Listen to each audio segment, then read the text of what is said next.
Welcome back student. आज अपन चर्चा करेंगे एयरफोर्स एग्जाम से संबंधित कुछ इंपोर्टेंट क्वेश्चनों के बारे में, जिसकी जो कि पेपर नंबर कौन सा है, 3rd है।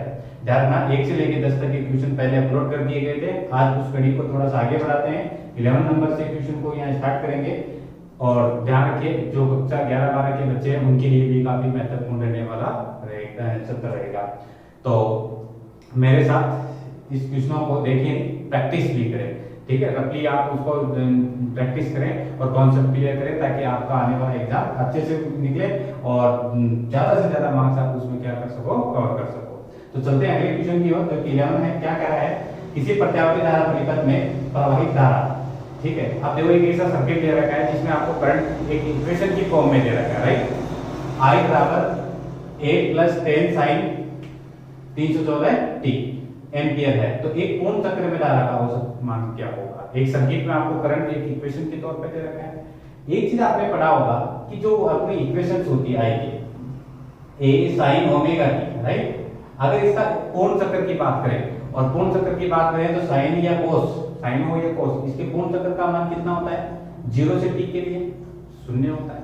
स्क्वायर होता तो क्या होता, ये स्क्वायर होता तो क्या होता, 1/2 होता। तो फिलहाल ये फंक्शन जो है साइन का है, तो साइन का है तो इसका मतलब एक पूर्ण चक्कर का मतलब 0 से t वाला। तो एक पूर्ण चक्कर में इसका मान तो कितना हो गया, 0। तो अपनी इक्वेशन क्या है बताओ, 8 + 10 sin ओमेगा t। और ओमेगा t की जगह इसने क्या क्या वैल्यू रख रखा है, इक्वेशन के अनुसार 1314t। एक पूर्ण चक्कर की बात करें तो साइन वाला जो चेंज है यही तो चेंज होगा, तो इसके ऊपर अपन क्या लगा देंगे, बार लगा देंगे 0 से t। अब वो सब यहाँ निकालने की जरूरत है, आपको याद होना चाहिए। तो एक साइन का पूर्ण चक्कर में औसत मान कितना होता है, 0 होता है। ये 0 है तो बताओ बचा कितना, 8 एम्पियर। इसका मतलब कितना आंसर हुआ, 8 एम्पियर। और ये 8 क्या है, ये आप मुझे बताइए इस इक्वेशन में ये क्या है, आप देख के बता सकते हो। ये डीसी है और ये क्या है, एसी है। तो जो टोटल एम्पियर बचेगा पूर्ण चक्कर के लिए उसमें कितना रहेगा, 8 एम्पियर, राइट। ये बहुत अच्छा क्वेश्चन था, तो थोड़ा सा समझने की कोशिश करें। इस प्रकार के क्वेश्चनों में कॉन्सेप्ट अच्छे से क्लियर होंगे तो ये आप इस क्वेश्चनों को आसानी से कर पाएंगे। चलते हैं अगले क्वेश्चन की ओर। मैग्नेट वाले चैप्टर से, और इसके अंदर आप कैसे के क्वेश्चन को निकालेंगे, देखिए थोड़ा सा इसको रख कर लेते हैं। देखिए मैंने क्या कहा है, चुंबकीय क्षेत्र में एम्पियर का परिपथ का नियम। कई बार क्या होता है, बच्चे जल्दबाजी करते हैं और गलती कर बैठते हैं। कैसे, देखिए अपन को पता है एम्पियर का परिपथ का नियम का फॉर्मूला क्या होता है, B.dl और μ0 समेशन I, राइट, यही होता है। अब यहाँ पर जो क्वेश्चन है ना, वो अपन पढ़ते नहीं है और जल्दबाजी कर देते हैं, और इसमें ऑप्शन है ये वाला जो μ0, पहला ही ऑप्शन है। अब देखिए जो चुंबकन क्षेत्र होता है H, कौन होता है, H, उसको अगर उसमें और इस B में एक फॉर्मूला पढ़ा होगा आपने, H/B, ठीक है। या फिर आप ऐसे कर सकते हैं, μ0 के फॉर्मेट में लिखूं मैं, μ0 बराबर होता है आपका B/H, होता नहीं होता। और ये फॉर्मूला आपको अच्छे से याद होना चाहिए। अब मुझे बताओ यहाँ से अगर B निकालेंगे तो क्या जाएगा, μ0H होगा, नहीं। इस B को यहाँ रखो, यानी B की वैल्यू रखो यहाँ पर μ0H। तो μ0 को तो मैं बाहर ले लेता हूँ, अंदर क्या होता है, तो H.dl μ0 समेशन I, μ0 में μ0 को मार दिया, राइट। तो क्या बचा अपने पास बताओ, H.dl, राइट। और ये क्या हो जाएगा, समेशन I।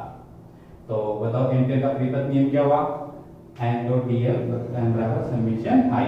क्वेश्चन को पढ़ना, चुंबकीय नहीं है, चुंबकन है। कैसे है, चुंबकन। जैसे चुंबकन दे दे इसका मतलब होता है H, क्या होता है, H। अगर चुंबकीय देता है यहाँ पर तो पहला आंसर सही होता, चुंबकन दे दिया तो कौन सा आंसर सही होगा, डी होगा। उम्मीद करता हूँ ये आपको अच्छे से समझ में आ गया होगा। बढ़ते हैं अगले क्वेश्चन की ओर, जो कि 13 है, थर्मोडायनेमिक्स से है। देखिए क्या कर रहा है, ऊष्मागतिकी के किस प्रक्रिया में आंतरिक ऊर्जा का मान 0 होता है। जिसमें ताप नियत होता है ना, उसमें आंतरिक ऊर्जा का मान क्या होता है, 0 होता है। और ऊष्मागतिकी का एक ही ऐसा प्रक्रम है जिसमें इसका मान क्या होता है, 0 होता है, वो है समतापी प्रक्रम। कौन सा है, समतापी प्रक्रम।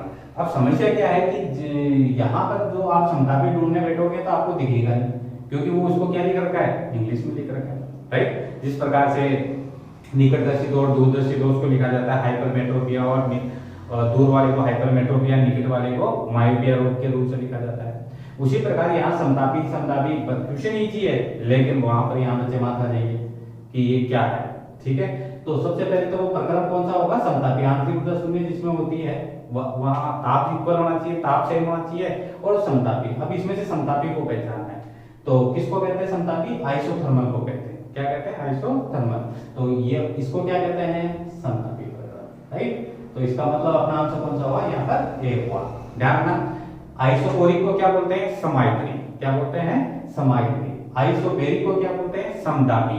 और आइसो यानी एडियाबेटिक को क्या बोलते हैं, रुद्धोष्म प्रक्रम। ठीक है, तो चार ही प्रक्रम होता है, समतापी, समायतनी, समतापी और ये रुद्धोष्म प्रक्रम। तो फिलहाल हमको जो आंसर से सिलेक्ट करना था तो वो कौन सा हो गया अपना, आइसोथर्मल मतलब समतापी प्रक्रम। चलते हैं अगले क्वेश्चन की ओर। जो 14 है, क्या कर रहा है, एक द्रव्य ठोस की सतह को पूर्णतः गीला नहीं करता है यदि स्पर्श कोण होगा। कांटेक्ट एंगल का है, जो कि सबसे बड़ी चीज कांटेक्ट एंगल की, स्पर्श कोण की सबसे इंपॉर्टेंट, ये द्रव्य और ठोस की सतह के बीच में बनता है। तो एक बार कंपटीशन में, कई बार एयरपोर्ट में ये भी पूछा जा सकता है कि किन किन के मध्य बनता है, ठोस ठोस, द्रव्य द्रव्य, गैस। ठीक है, गैस द्रव्य, इस प्रकार से ऑप्शन दे सकता है। तो हमेशा ध्यान रखना ये द्रव्य और ठोस के बीच ही बनता है। दूसरी बड़ी चीज इसमें होता है 0 से लेकर 180 तक का एंगल, राइट। तो 0 से 180, अब इसमें एक लाइन है, बॉर्डर लाइन है 90 से जो नीचे वाले एंगल है, ठीक है, वो जितने भी न्यून कोण है, वहां पर कोई भी द्रव्य ठोस को क्या कर देगा, भिगो देगा, राइट। कोई भी द्रव्य ठोस को क्या कर देगा, भिगो देगा। तो 90 से नीचे वाला तो भिगो देगा, ध्यान रखना 90 नहीं भिगोएगा, राइट। तो 90 से नीचे वाला भिगो देगा, 90 से ऊपर वाला 90 और 90 से ऊपर वाला क्या होगा, कोई भी द्रव्य ठोस को गीला नहीं करेगा। यहाँ गीला करने का मतलब क्या है, जैसे आपने थर्मामीटर में पारा देखा होगा, वो पारा अगर उसमें डाला जाता है, जैसे ही वातावरण का तापमान बढ़ता है तो पारा ऊपर क्यों निकलता है, तो वापिस आता है, वो चिपकता नहीं है, राइट। तो जाहिर सी बात है वो पारा मतलब द्रव्य अवस्था में रहता है, और जो बीकर है वो एक कांच है, वो एक सॉलिड अवस्था में, वो उसके नहीं चिपकता है, इसका मतलब वो इसको गीला नहीं करता। इसका मतलब उसका कांटेक्ट एंगल जो है, कांटेक्ट एंगल मतलब स्पर्श कोण है वो 90 से ऊपर है, राइट। तो इसी का ध्यान रखिए, ये काम में लिया जाता है। जब थ्योरी पढ़ेंगे तब इसकी चर्चा करेंगे। फिलहाल तो यहाँ पर क्वेश्चन को लेते हैं, तो वो क्या है, गीला नहीं करेगा, इसका मतलब 90 आंसर होगा और 90 से ऊपर वाला आंसर होगा। तो यहाँ ऑप्शन में जब देखने को मिलता है, क्या देखिए, ये तो गीला करेगा, ये तो आंसर नहीं हो सकता। ये भी गीला करेगा, न्यूनकोण मतलब 90 से कम गीला करेगा, समकोण नहीं करेगा, 90 डिग्री नहीं करेगा, अधिक कोण 90 से ज्यादा, 90 से ज्यादा ये भी नहीं करेगा। अब दो आंसर हो गए, डी और डी। अब ऐसी सिचुएशन पे आप वापस आए, क्वेश्चन को अच्छे से पढ़ें। एक द्रव्य ठोस की सतह को देखिए क्या लिखा है, पूर्णतः, यानी पूर्ण रूप से। अब 90 तो बॉर्डर लाइन हो गई, तो अगर पूरी तरह से, अगर एक तरह से माने, हल्का हल्का क्या हो सकता है, थोड़ा सा गीला तो निकलेगा, माइनर सा, ठीक है, हो सकता है वो बूंद स्लिप होके निकल जाएगी, गीला निकलेगा, लेकिन बेस्ट तो यही होगा ना 90 से ऊपर। तो अपना सही आंसर कौन सा होगा, बी हुआ। तो सही आंसर कौन सा होगा इसका, अधिक कोण मतलब 90 से ऊपर। 90 आंसर है, अगर ये हटा देते तब फिर ऑप्शन में आपको अलग अलग तरीके से वो डिजाइन करके देता। तो ध्यान रखना, पूर्णतः गीला नहीं करेगा, वो क्या होगा, 90 से ऊपर वाला एंगल। तो आशा करता हूँ समझ में आ गया होगा। चलो आगे बढ़ते हैं, जो कि क्वेश्चन नंबर क्या है 15। क्या कर रहा है, एक तुल्य काली उपग्रह की पृथ्वी के केंद्र से लगभग दूरी होती है, ठीक है। तो ये ग्रेविटेशन वाले चैप्टर से, तो देखिए इसमें क्या करना है, मैं आपको थोड़ा कंसेप्ट बता देता हूँ ताकि आपको दिक्कत नहीं आए इस प्रकार के क्वेश्चनों में। समझ, ये अपना अर्थ है, ठीक है, जिसकी रेडियस 6400 किलोमीटर है। एक तो सैटेलाइट इसके ऐसे चक्कर लगाते हैं, सुनना, देखो क्वेश्चन सोल्व कराना अपना उद्देश्य नहीं, उसको कॉन्सेप्ट भी क्लियर करना है। ऐसे उपग्रह क्या लगाते हैं, उसके चारों तरफ चक्कर लगाते हैं। मान लीजिए यहाँ पर कोई भी है ना उपग्रह है, अपन उसको ऐसे बनाते हैं। एक ये उसके इस प्रकार से चक्कर लगाते हैं, इस प्रकार से। सिक्योरिटी तो सभी जगह होनी चाहिए, तो ये भी मान लीजिए कोई सैटेलाइट है। ये कृत्रिम सैटेलाइट होते हैं, ठीक है। अब पृथ्वी के हिसाब से इसको आंसर आपको क्लियर होना चाहिए। अब देखिए समझ आएगा। पहली चीज, ये जो उपग्रह है इसको क्या बोलते हैं, इसको बोलते हैं भूस्थायी। क्या बोलते हैं, भूस्थायी उपग्रह, या फिर बोलते हैं तुल्यकालिक उपग्रह, ठीक है। और इसको बोलते हैं दूरबीन, आपको बोलते हैं दूरबीन। उपग्रह। ठीक है, इसी का दूसरा नाम क्या है, ये वाला तुल्यकालिक। तुल्यकालिक इंग्लिश में बोलते हैं जियोस्टेशनरी। ठीक है, ये है पोलर और ये जियोस्टेशनरी। ये ऐसे राउंड करते हैं, राइट, वो ऐसे राउंड करते हैं दोनों के। और एक क्वेश्चन आपसे ये भी पूछा सकता है, ये किधर करेगा, इधर से इधर से। अगर इनकी डायरेक्शन पूछे तो आपको कैसे बताना है, पश्चिम से पूर्व की ओर, पश्चिम से पूर्व। और इनको बताना है तो ये ऐसे राउंड करते हैं। ठीक है, तो इनको बताना है उत्तर से दक्षिण, उत्तर से दक्षिण दिशा। ये भी बहुत बार पूछा गया, तो ध्यान रखा। भूमध्य रेखा के चारों, तो ये जो तो हो गया भूस्तर उपग्रह, तुल्यकालिक उपग्रह। और ये कैसे राउंड करते हैं, पश्चिम से पूर्व की ओर, क्योंकि जो अपना जो अर्थ जो राउंड करती है, पृथ्वी जो घूर्णन करती है वो पश्चिम से किधर करती है, पूर्व की ओर। तो उपग्रह पीछे से थोड़ी घुमाएंगे, उपग्रह क्यों चलाए जाते हैं, पृथ्वी की सिक्योरिटी के लिए, तो वो उसके साथ साथ ही घूमेगा ना। तो जैसे पृथ्वी घूमती है वैसे ही ये क्या करते हैं, उपग्रह उसके चारों तरफ चक्कर लगाते हैं। इसलिए पृथ्वी को जितना चक्कर ये राउंड करने में लगता है उतना ही चक्कर इसको लगता है। हाँ, पृथ्वी अपनी एक्सिस पर राउंड करती है ना 24 घंटे में, पूरे तो 365 पे, अपनी एक्सिस पर कितने पे करती है, अपनी एक्सिस पर 24 घंटे में, राइट। तो इसका आपसे आवर्तकाल भी पूछे तो कितना बताना है, 24 घंटे बताना है, राइट। तो देखिए बात ये क्वेश्चन क्या कर रहा है, रेंज बता रहा है। अब मुझे बताइए पृथ्वी की दीर्घता 6400 किलोमीटर है, कितना है, 6400। तो यहां से लेके यहां तक तो कितना हो गया, 6400 किलोमीटर, राइट, किलोमीटर। और यहां से सतह से इस जगह से यहां तक की, थोड़ा नीचे लिख देता हूं, तो ये होता है 36,000 किलोमीटर की दूरी, राइट। अगर इस उपग्रह की आपसे ऊंचाई पूछे और पृथ्वी की सतह से पूछे, ये तो हो गई ना पृथ्वी की सतह को, सतह से पूछे तो कितना, 36,000 किलोमीटर।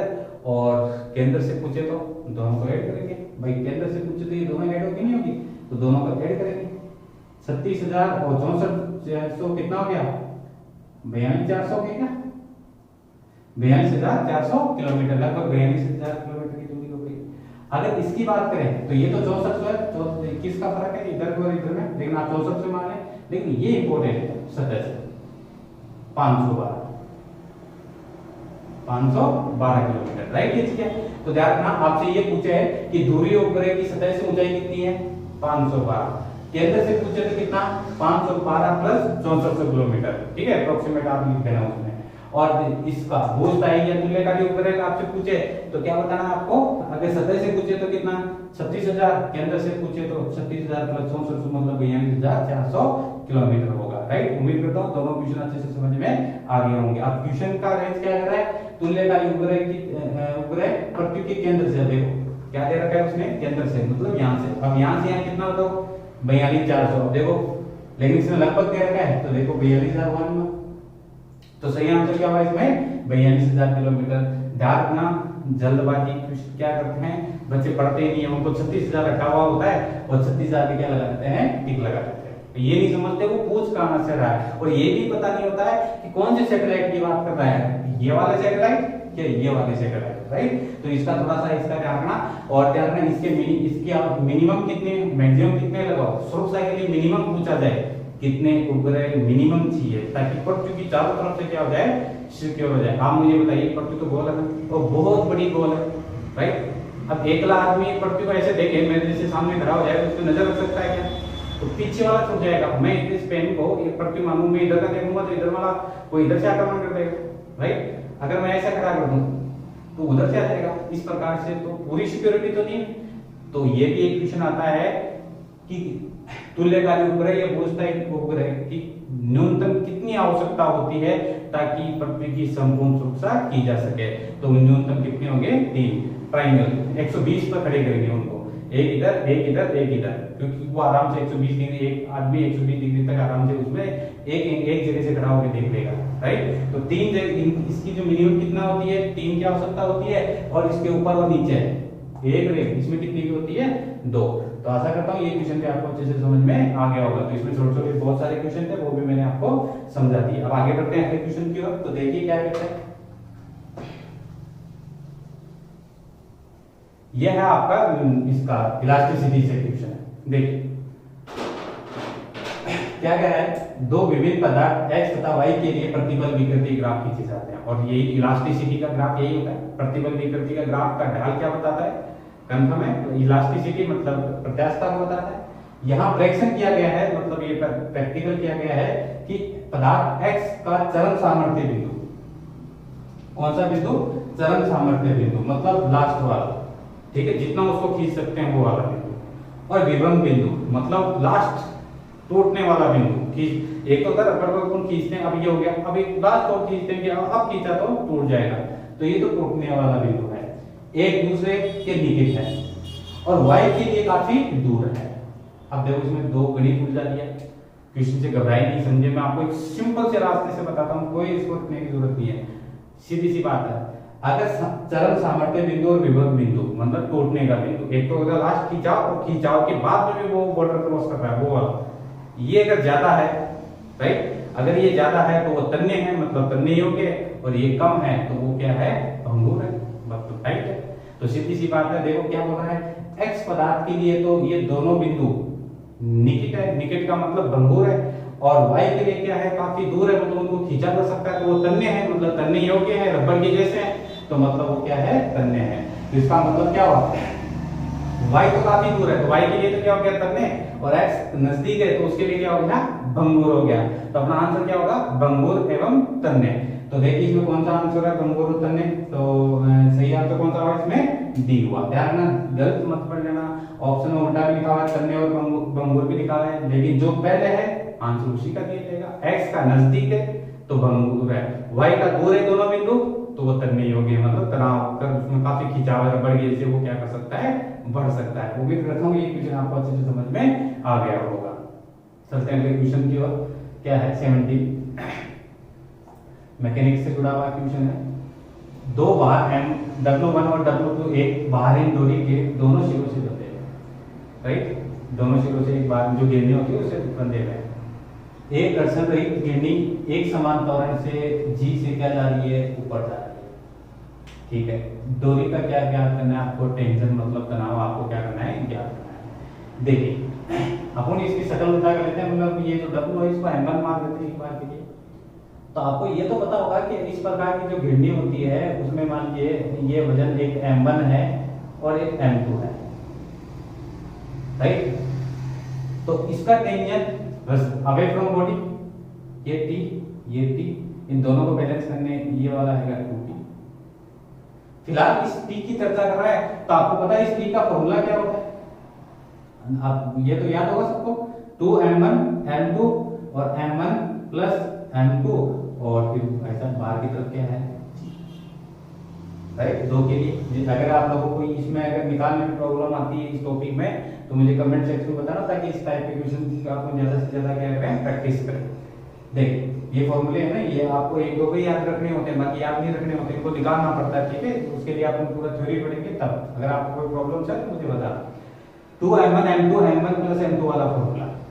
अब यहाँ पर क्या कर दिया, एक कॉन्सेप्ट जोड़ दिया, बंदर वाला कॉन्सेप्ट, लिफ्ट वाला कॉन्सेप्ट। क्या कहता है, जब बंदर या लिफ्ट एक टावरेंट से ऊपर की ओर जाती है, राइट, या एक टावरेंट से नीचे की ओर आती है, राइट, उस जगह पर अपन टेंशन जो निकालते हैं वो क्या आता है, मैं इधर लिखता हूं। अगर बात ऊपर की तरफ जाते हैं तो टेंशन क्या लिखते हैं, T बराबर mg प्लस a, लिखते नहीं लिखते हैं। अगर कोई रस्सी नीचे लिफ्ट नीचे आ रही है तो उस समय अपन टेंशन को क्या लिखाते हैं, बताओ, mg माइनस, लिखते नहीं लिखते। ऊपर जाता है तो प्लस, नीचे आता है तो माइनस, और एक समान वेग से चलता है तो त्वरण 0, एक समान वेग की स्थिति में ये 0, तब क्या हो जाएगा, T बराबर है। फिलहाल एक समान त्वरण है और क्या कर रहा है, देखिए क्वेश्चन ऊपर जा रहा है, ऊपर जा रहा है मतलब G प्लस। तो आपको क्या ऐड करना है, इसमें थोड़ा सा इसमें कॉन्ट्रास्ट डाल दिया, मतलब आपको ये कॉन्सेप्ट क्लियर करना पड़ेगा कि ये तो अपनी जगह सही है, यहाँ इसमें G में क्या ऐड करना पड़ेगा, G प्लस a। ध्यान रखना, नीचे आती तो क्या आता, माइनस आता, राइट है। अब आपको करना क्या है, इस a की वैल्यू को सब्स्टिट्यूट कर दीजिए, कितना दे रखा है, G दे रखा है, a भी क्या दे रखा है, G दे रखा है। तो आप क्या रखोगे, 2M1 M2 और M1 प्लस M2, और इसकी जगह क्या रखते हैं, G प्लस G, ए की जगह कितना रख दिया आपने जी, क्योंकि क्या कर रहा है, प्रश्न ही कह रहा है कि ए की वैल्यू कितनी है, जी है। तो मुझे बताओ ये 2g और ये कितना हो गया 4m1 m2 g और नीचे क्या हो गया m1 प्लस m2, राइट। अगर मैं इस ऑप्शन को इस वाले फॉर्मूले को ऑप्शन में देखूं तो मैं देखो ये वाला क्या मिल रहा है, राइट। अब इसको मैं w के फॉर्मेट में mg को क्या बोलेंगे w, क्या मैं इसको ऐसे लिख सकता हूं, देखिए फॉर w1 w2 और w1 प्लस w2, कैसे नहीं समझे, बताओ w का फॉर्मूला क्या होता है mg, w का फॉर्मूला क्या होता है mg, देखिए mg mg m1g g, बताओ g कितना हो गया ऊपर g स्क्वायर, नीचे mg 1 2 वो है तो g को कॉमन ले लिया, एक g काट दिया तो g बचेगा, राइट। तो कहने का मतलब आप इसको इस फॉर्मेट में लिख सकते हो, तो अपना सही आंसर क्या होगा ए होगा। तो क्वेश्चन बड़ा अच्छा था, इसमें उसमें कॉन्सेप्ट डाल रखा था क्या ऊपर जाने का, तो ये प्लस का, अगर नीचे आता तो क्या, अगर वो नीचे लिखता है यहाँ पर तो क्या लगाते हैं यहाँ पर माइनस। और एक चीज, एक समान त्वरण की जगह अगर वो वेग लिख देता, क्या लिख देता, वेग लिख देता, तो वेग लिख देता तो ए कितना हो जाता, एक समान वेग पर त्वरण यानी एक्सेलरेशन की वैल्यू कितनी हो जाती है 0, तो फिर आप अपना आंसर ये होता और ये होता तो फिर अपना आंसर ये होता बी। तो क्वेश्चनों को समझे, कॉन्सेप्ट अच्छे से क्लियर होना चाहिए, तभी इस टाइप के क्वेश्चन अपन आसानी से कर पाएंगे। उम्मीद करता हूं कि आ गया होगा आप लोगों को समझ में। चलते हैं अगले क्वेश्चन की ओर। किसी गोले में कितना है, किसी गोले में प्लस माइनस में 5 × 10⁻⁻⁶ कूलाम आवेशों के दो विद्युत द्विध्रुव बंधे हुए, बंधे का मतलब बंधे हुए, इसके अंदर मतलब एक ब्लॉक है, गोला है जिसमें दो आवेश रखे गए हैं और उनकी वैल्यू पॉजिटिव नेगेटिव है, ठीक है। तो ग्रुपिंग आपको पता है विद्युत द्विध्रुव में क्या होता है, एक प्लस का चार्ज होता है, एक माइनस का होता है। दूसरी बड़ी बात क्या होती है, जितना प्लस का होता है उतना ही माइनस का, मतलब अगर 5 प्लस के है तो 5 माइनस के होंगे, इसी को कहते हैं विद्युत द्विध्रुव, राइट। तो एक चीज और नोट कर लेना, कितने द्विध्रुव, 2 द्विध्रुव, इसका मतलब 2 प्लस के 5 और 2 प्लस के -5, कहानी 0, कहानी 0। तो अगर इसका मतलब गोले में कितना हुआ, 2 तो प्लस के मिलेंगे और 2 माइनस के, प्लस माइनस को खत्म कर देगा जब अंदर आवेश ही नहीं होगा। टोटल अगर आवेश की बात करें अंदर टोटल समेशन q की, वो कितना हो जाएगा 0 हो जाएगा, इसलिए फाई का मान कितना हो जाएगा 0। गाउस नियम के अनुसार टोटल आवेश अगर 0 हो गया तो निर्गत फ्लक्स भी कितना हो जाएगा 0 हो जाएगा। तो ध्यान में ये कंफ्यूज करने के लिए डाला है कि 2 द्विध्रुव है, 3 द्विध्रुव है, कितने भी द्विध्रुव है, क्योंकि द्विध्रुव का मतलब 2 द्विध्रुव मतलब 2 प्लस के 2 माइनस के, 3 मतलब 3 प्लस के और 3 माइनस के, ऐसी जगह पर पॉजिटिव नेगेटिव क्या हो जाएगा कैंसिल हो जाएगा, टोटल चार्ज 0 होगा और इसलिए जो बाहर की तरफ फ्लक्स आएगा वो नेग्लिजिबल होगा, मतलब आएगा ही नहीं, तो अपना आंसर को निर्गत फ्लक्स का मान कितना होगा 0 होगा। उम्मीद करता हूं आ गया होगा समझ में। चलो आगे बढ़ते हैं, मॉडर्न फिजिक्स का क्वेश्चन है, देखिए क्या कर रहा है। अर्धा एक बात दे रखा आपको 2.2 × 10⁹ सेकंड कि किसी रेडियोएक्टिव नमूने के लिए किसी समय पर रेडियोएक्टिव विखंडन की दर dN/dt, रदरफोर्ड-सोडी का नियम, विघटन की दर कितना दे रखा है 10⁻10 सेकंड इनवर्स, उस समय परमाणुओं की संख्या क्या होगी। रदरफोर्ड-सोडी का नियम है, क्या कहता है रदरफोर्ड-सोडी का नियम कि dN/dt, आप नहीं समझना है, वो क्या होता है लैम्डा n होता है, नहीं होता बताओ, राइट। इसने इसकी वैल्यू कितने दे रखी है 10⁻10, राइट। और लैम्डा की वैल्यू को अपन ऐसे लिख सकते हैं 0.693 और t हाफ, और n अपन को मेजरमेंट करना है, लैम्डा का सूत्र होता है। अब क्या करें 10⁻10 और 0.693 और इस t हाफ की वैल्यू दे रखा है देखो 2.2 × 10⁹, तो रखिए 2.2 × 10⁹, और ये अपन को मेजरमेंट करना है। तो n मतलब परमाणु की संख्या ज्ञात करेंगे तो कितना हो जाएगा 2.2 × 10⁻90 अपॉन में 0.693 होगा, नहीं होगा। अब क्या करेंगे, थोड़ा सा इसको सॉल्व करेंगे। देखिए मैं इसको 2.2 और इसको अप्रोक्सीमेट 0.7 मान लूं × 10⁻90, पॉइंट से पॉइंट काट दिया और 7 से इसको डिवाइड कर दिया तो कितना 3.14, क्योंकि 22/7 यही होता है 3.14 या 17 के आसपास, जो कि आंसर के अप्रूव दे सकते हैं 0.19। अगर आप इसको सोल्व भी नहीं करना चाहो तो आपको तो क्या मिल गया 19 मिल गया, 19 के बेसिस पे निकाल सकते हो। तो सही आंसर कौन सा होगा अपने बी वाला आंसर होगा, राइट। समझ में आ गया होगा। एक बार उसको अच्छे से प्रैक्टिस करना, इस टाइप के क्वेश्चन एग्जाम में एक आधा जरूर पूछा जाता है। चलो अगला लेते हैं थर्मो का। वापस आया है यहाँ पर थर्मोडायनेमिक्स को ग्राफ को लेकर है। देखिए क्या कर रहा है ग्राफ कि पीटी ग्राफ, वैसे तो 3 ग्राफ होते हैं थर्मो में, पीवी होता है, ठीक है, पीटी होता है, ठीक है। तो एक जो पीवी ग्राफ है एनआरटी में तीनों जो आते हैं वो वाले ग्राफ बनते हैं। अगले ने अभी कौन सा दिया है पीटी ग्राफ। चलो एक तरफ लेते हैं पी, एक तरफ लेते हैं टी, पीटी जैसा दे रखा है। अब यहाँ गड़बड़ क्या आ गई आइसोकोरिक। अब आइसोकोरिक का मतलब ये क्लियर होना चाहिए कि आइसोकोरिक कहते हैं किसे। ज्यादातर बच्चे यहाँ बोल जाते हैं कि यार ये होता क्या है। आइसोकोरिक का मतलब होता है समायतनी। कैसा होता है समायतनी, मतलब उसमें आयतन का मान क्या रहेगा कांस्टेंट रहेगा। तो सबसे पहले ये देखिए ये लाइन जो मैं खींच रहा हूँ ये पी पर आया, इसका मतलब इसमें पी नियत है। क्या नियत है पी नियत है, मतलब ये तो क्या बात समझाती। अगर ये लाइन खींचू तो इसमें टी नियत है, तो ये क्या हुआ समतापी 1। और आपको पता है पीवी बराबर आदर्श गैस समीकरण एनआरटी। अगर इन चीजों को कांस्टेंट मान लें, अगर पी और टी का ग्राफ एनआर वैसे कांस्टेंट है, पी और टी अगर ग्राफ रखें, पी और टी समानुपाती तभी होगा समानुपाती होगा तो जो इसका कांस्टेंट टर्म है वो इसको बीच वाला लाइन क्या बताएगा उसमें v को रिप्रेजेंट करेगा, क्योंकि ये बताओ ये कांस्टेंट में चला जाएगा बाकी। तो पी और टी ये वाली लाइन किसको बताएगी समायतनी को। तो ये क्या हो गया समायतनी। और आपको पता है जो एडियाबेटिक प्रोसेस है रुडोस में है उसमें जो उसका अवस्था समीकरण में वो क्या होता है पीवी गामा बराबर नहीं था, होता ही नहीं होता। तो इस गामा की वजह से ये थोड़ा सा राउंड ले लेता है, राइट। तो इसके अंदर ये राउंड हुआ, ये किसका हो गया रुडोस। एक चीज बता दो, चाहे पीवी आए चाहे पीटी आए चाहे बीटी आए कोई सा भी ग्राफ है ये हमेशा ऐसा ही दिखेगा आपको तीनों ग्राफों में। कौन सा रुडोस वाला।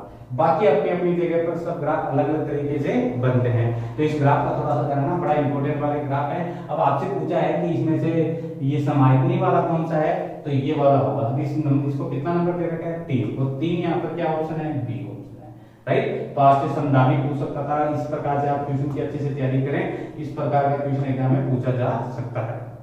मॉडल पेज का एक और क्वेश्चन है, देखिए क्या कर रहा है। आपको एक ये लॉजिक गेट दिखा रखा है और पूछ रहा है कि जो टेबल दे रखी है वो किस लॉजिक गेट को रिप्रेजेंट करती है, राइट। अब आप टेबल देखिए 0 को 1 करता है, 1 को 0 करता है। तो मैं तो इतना जानता हूं कि ये तो बच्चे को पता है किस गेट की है, कौन सी गेट की है नॉट गेट की है। अब नॉट गेट को कैसे लिखते हैं, राइट। नॉट गेट को कैसे लिखते हैं इस टाइप से लिखते हैं बोलो, राइट। ये नॉट गेट 99% स्टूडेंट जल्दबाजी रहता है एग्जाम में और दिमाग खराब रहता है और टेंशन की वजह से जो सही होता है उनका तो सही है, लेकिन जो ज्यादा घबरा जाते हैं उनका तो थोड़ा सा इसके जैसा दिखा आराम से लगा ये देखिए सी। तो वो क्या लगा जाएगा सी लगा के आ जाएगा। थोड़ा सा गौर से देखिए डायोड है, ये क्या है ये डायोड है, लॉजिक गेट ही नहीं है। मतलब थोड़ा सा माइंड से लगाना होगा, कई बार ये कंफ्यूज कर सकता है। तो ये तो हो ही नहीं सकता। तो कई बच्चे तो देख कर लगा देंगे सी है आंसर, तो सी तो नहीं हो सकता।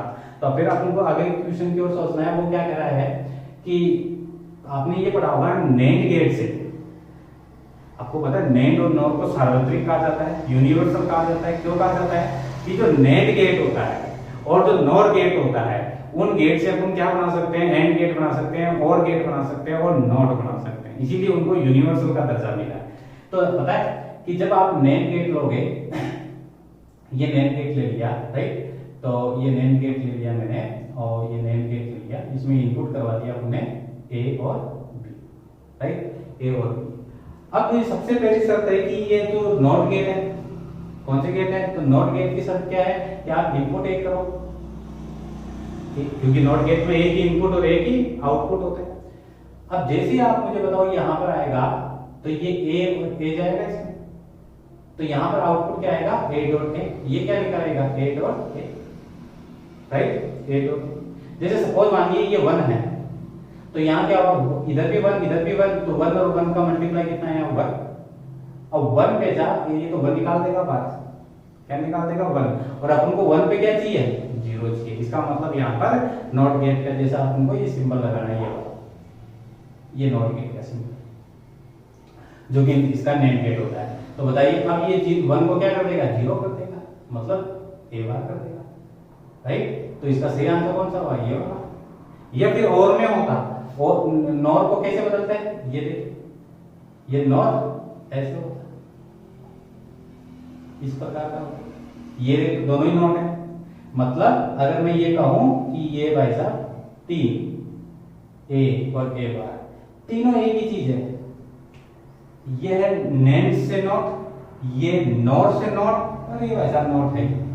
अब ये कह रहा है कि आपको इसमें से ढूंढना है, सबसे पहले ये ढूंढे, तो ये तो इसके जैसा है, ये नहीं आंसर। अब ये देखो ये कहाँ है, अगर ये देखने बैठे तो देखो ये है, इसका शकल का ये भी है यहाँ पर, लेकिन इसके आगे नहीं लगा रखा, मतलब ये तो बना आउटपुट देगा, मतलब ये तो गलत है, गलत है। और इसमें देखिए इसे आगे नहीं लगा रखा पहले ऑप्शन में, तो ये भी गलत है। तो सही आंसर कौन सा हुआ, डी हुआ। उम्मीद करता हूँ आपको समझ में आ गया होगा। चलो आगे बढ़ते हैं। ये है आपका इलेक्ट्रोमैग्नेटिक वेव से विद्युत चुंबकीय तरंग से, और वो भी किसके लिए पूछ रहा है, टेलीकम्युनिकेशन के लिए, संचार के लिए। संचार के लिए जो विद्युत चुंबकीय तरंगे काम में ली जाती है ना, वो अपना रेडियो तरंगे काम में ली जाती है। कौन सी तरंगे काम में ली जाती है, रेडियो। इसी में एचएफ, इसी में यूएचएफ, इसी में वीएचएफ जैसी रेंज होती है, और इनका वेवलेंथ काफी ज्यादा होता है, मतलब तरंग बहुत बड़ा होता है, ताकि ये लंबी दूरी तय कर सके। आपने सोचा होगा कि संचार में रेडियो ही क्यों काम में लेते हैं।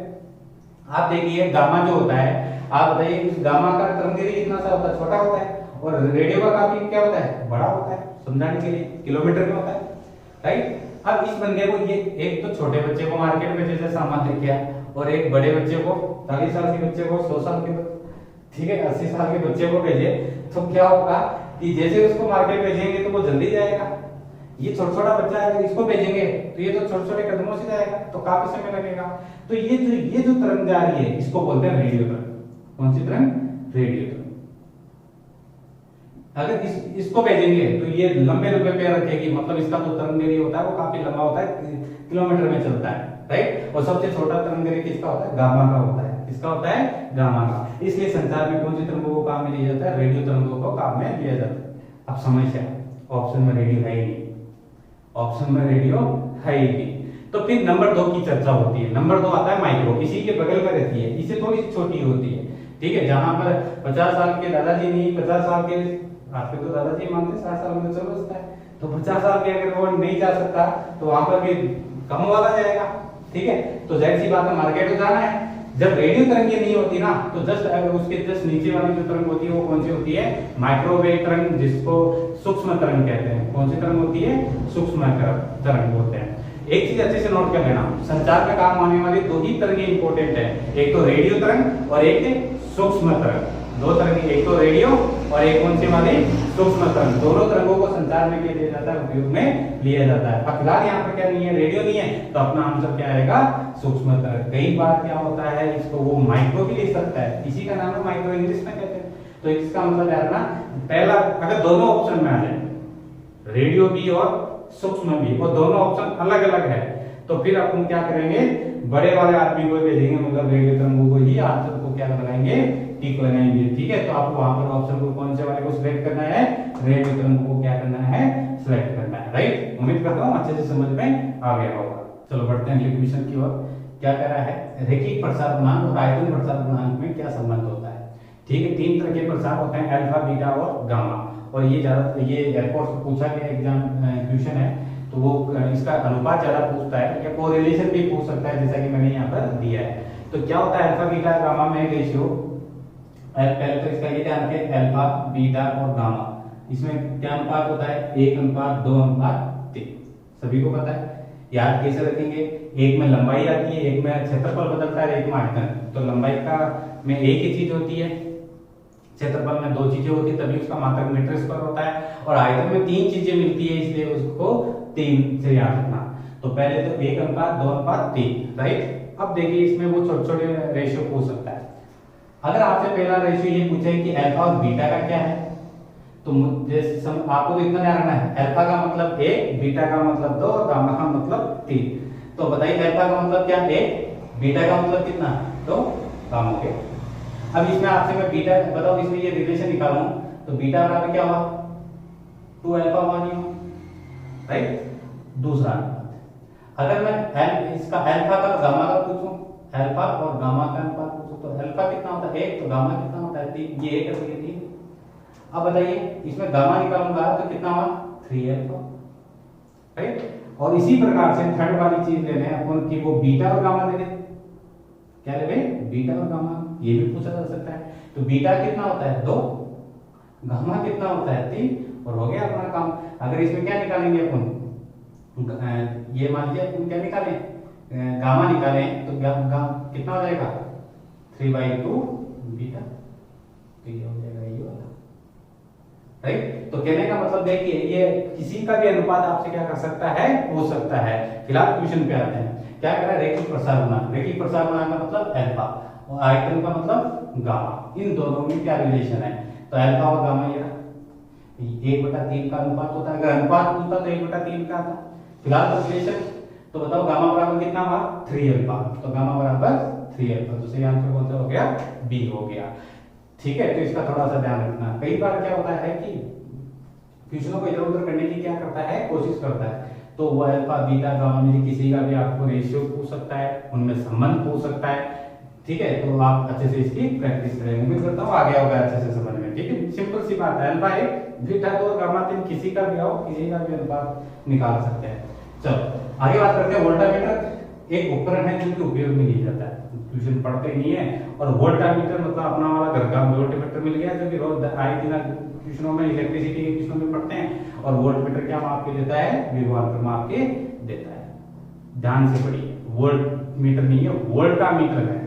कौन सा मीटर है वोल्टा, ठीक है वोल्टा। और वोल्टामीटर से न विद्युत भाग मापा जाता है न ये विभवांतर मापा जाता है, न विभवांतर न विद्युत भाग न विद्युत शक्ति। विद्युत धारा के रासायनिक प्रभाव में आपने पढ़ा होगा जेड से रिप्रेजेंट किया जाता है, तो उसको मापा जाता है। विद्युत रासायनिक तुल्यांक को मापा जाता है जिसको रिप्रेजेंट किसे करते हैं अपन जेड से। इसको मापने के लिए क्या काम में लिया जाता है वोल्टामीटर। तो जल्दबाजी नहीं करें, कई बार अपन क्वेश्चन को कोई इस मात्रा का एक छोटी सी मात्रा का फर्क क्वेश्चन बदल सकता है। हाँ वोल्टमीटर होता है तो ये विभवांतर विद्युत भाग दोनों कर सकता था, लेकिन फिलहाल वोल्टामीटर है तो सही आंसर क्या होगा विद्युत रासायनिक तुल्यांक को क्या करता है ये मेजरमेंट करता है। चलते हैं आज के लास्ट क्वेश्चन की ओर। क्या करा है, ये मानते हुए कि अनंत पर किसी पिंड की गुरुत्वीय स्थिति ऊर्जा क्या है शून्य है। ध्यान रखना अनंत पर पिंड की स्थिति ऊर्जा शून्य ही होती है, तो आप इस पॉइंट को भी नोट कर लें अच्छे से। एम द्रव्यमान के किसी पिंड को पृथ्वी की सतह से एन ऊंचाई पर ले जाने पर, कितनी ऊंचाई पर एन ऊंचाई पर ले जाने पर उसकी पोटेंशियल एनर्जी में यानी स्थितिज ऊर्जा में कितना चेंज आएगा, मतलब कितना परिवर्तन होगा। तो आप लोगों को इसका एक फॉर्मूला बता रखा है, क्योंकि ऑप्शन भी फॉर्मूले के अनुसार दे रखा है। तो देखिए वो फॉर्मूला क्या होता है, चेंज इन पोटेंशियल एनर्जी या वर्क डन पूछे, बात एक ही है, कार्य पूछे तो वो आपको बता रखा है क्या होता है mgh 1 + h अपॉन r, क्योंकि अपने लास्ट पेपर में इस टाइप का क्वेश्चन की चर्चा किए थे, उसमें न्यूमेरिकल था। अब इसको सोल्व कर लीजिए आप, एलसीएम लीजिए इसका mgh, एलसीएम लोगे तो क्या हो गया re + h बटा re, उस re को कहां लिख दिया मैंने, उस ऊपर ले जाता हूं re को, राइट। अब आपको एक फॉर्मूला पता होगा स्मॉल जी और कैपिटल जी के बीच में कोरिलेशन होता है, capital G m of e upon में r स्क्वायर होता है, नहीं होता बताओ, होता है। क्योंकि ऐसा क्यों दिख रहा है, क्योंकि कैपिटल जी दिख रहा है कहीं ना कहीं इसमें। तो क्या हो जाएगा मुझे बताइए जी आर ई स्क्वायर बराबर क्या हो गया जी एम, राइट, होता नहीं होता ऐसा। तो इसका मतलब जहां पर ये है अपने पास जी आर ई स्क्वायर, वहां पर जी एम ओ भी लिखा जा सकता है। तो मुझे बताइए जी आर ई, इस आर ई का स्क्वायर नहीं है तो क्या करें बताओ, आर ई से ऊपर नीचे गुणा कर दें। अब देखिए क्या जी और आर ई का स्क्वायर, उसकी जगह क्या लिख देंगे अपन जी एम ओ भी। तो देखो कितना आसान काम हुआ, जी, ठीक है, थोड़ा सा इसको अलग कर लो ताकि मिक्स ना हो। क्या हो गया जी एम ऑफ ई, तो इसकी जगह पे ये लिख दिया जी की और आर स्क्वायर। तो फिर अपने पास क्या बचा स्मॉल एम और फिर क्या बचा एच, और नीचे क्या बचा R E plus R E और आर ई प्लस एच बचा। तो ये बताओ चेंज इन पोटेंशियल एनर्जी आया नहीं है अपने पास, राइट। तो इससे मिलता जुलता ऑप्शन कौन सा दिख रहा है आपको? C D. तो सही आंसर कौन सा हुआ अपना? डी हुआ। उम्मीद करता हूँ ये क्वेश्चन आपको अच्छे से समझ में आ गया होगा। तो प्यारे बच्चों, आज अपने चर्चा की है तो कम से कम 15 इंपॉर्टेंट क्वेश्चनों के बारे में, जो कि आने वाले एग्जाम में आपको काफी क्या करेंगे, हेल्प करेंगे। ये क्वेश्चन बाकी अन्य एग्जाम के लिए भी बड़े इंपॉर्टेंट है, क्योंकि इसमें कॉन्सेप्ट है और कॉन्सेप्ट बेसिस के तौर पर आप उन क्वेश्चनों को कर सकते हैं। तो आज की इस वीडियो को ज्यादा से ज्यादा बच्चों तक पहुंचाएं, शेयर करें और सब्सक्राइब करें जो बच्चे नए हैं चैनल पर। और जिस बच्चे तक ये नहीं पहुंच पा रहे हैं, आप अपने दोस्तों की सहायता से, अपने ग्रुप की सहायता से या किसी भी सोशल मीडिया की सहायता से अपने दोस्तों तक इसको क्या करें, ज्यादा से ज्यादा क्या करें, शेयर करें, पहुंचाएं, ताकि वो भी इसके क्या ले सके, इसका फायदा ले सके। तो उम्मीद करता हूं कि आज का सत्र आपको पूरी तरह से समझ में आया होगा।